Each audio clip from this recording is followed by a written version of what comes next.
Right? So this is the story. In Tom Bean, Luella, it used to be black people. Okay. And there was a few white people, but black people used to form that land early 1900s, right? That makes sense. Yep. Used to form that land. So white people started moving in, started buying the land. This one black guy started to messing with this one white girl, right? She comes up pregnant. Mama tries to hide the girl while she's pregnant. After a while, she can't hide her no more.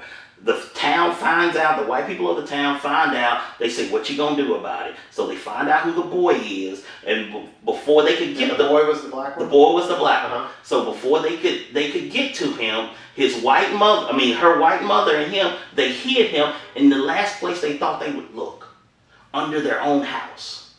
Okay. So they looked and they couldn't find the boy. They came back to his house and they was finna pull her out. They pulled her out and they was finna give her the business, right?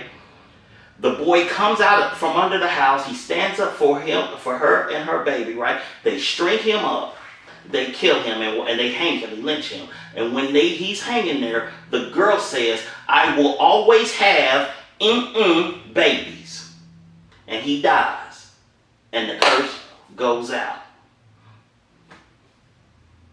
When was this? This is early. They say this is the early 19th. This is oral history. Yeah, this is oral history. I mean, that's like. And that was the curse she put on them. I will always have. But see, even in the story, it's still there.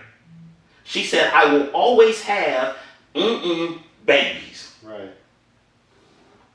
And like when I got here, I was like, okay, because I see a lot of them. So it's her curse that made it okay for interracial marriages in Sherman.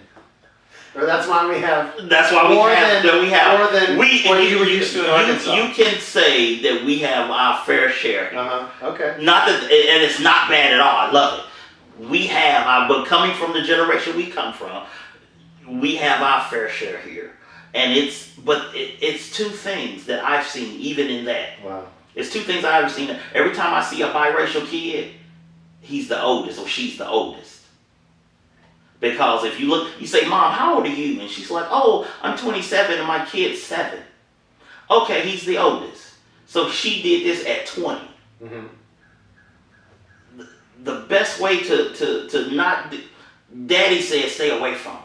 And what I want to do to Daddy, stick it to him.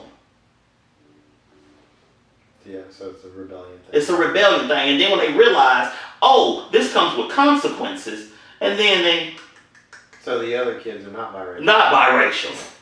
Okay. Because it's the idea flows from Arkansas, if you get touched by, and the general idea, if you get touched by a black man, or you've been sullied by a black man, we don't want you anymore. So you have to stay over there with them.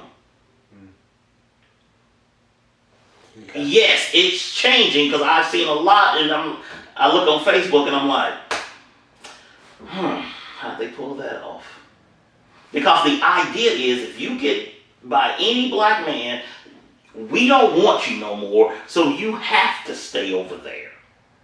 It's not that you so much want to, you have to, because you can't come back over here, because we're not raising... ostracized. Yeah, you're ostracized, because we're not raising any kids. All right. That's All right. It's your turn.